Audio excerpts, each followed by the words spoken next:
Well, since 2006, what we're seeing is really what we call the changing nature of warfare, which is that in under the Geneva Conventions, we it's a principle that combatants would be separated from civilians, and if you attack, you only attack combatants, and that you would use only proportional force.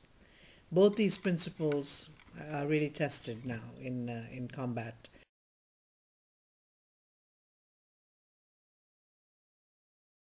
Well, I think what happens is girls are often invisible.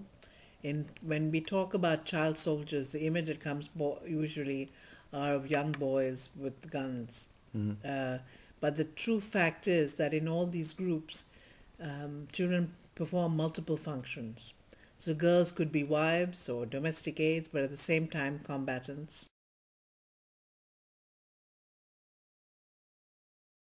I see my era as the era of application. Yes. My predecessor, to some extent created the norms, pushed for the standards, got the framework. So what I have to do is now implement it. So that's what I see as my duty.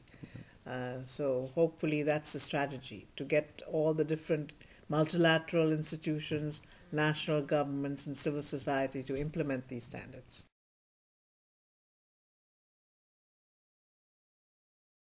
Well, the Paris Principles, stresses that the most important thing is that they be integrated back into their family and the community, and that you build them in that environment. That dealing with them alone is not often successful, so that you must deal with them in the community, with other children in the community.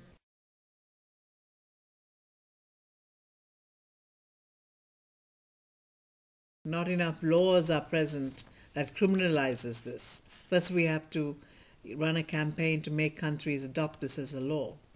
Once that is done, then we can move to the next stage of having them prosecute for this.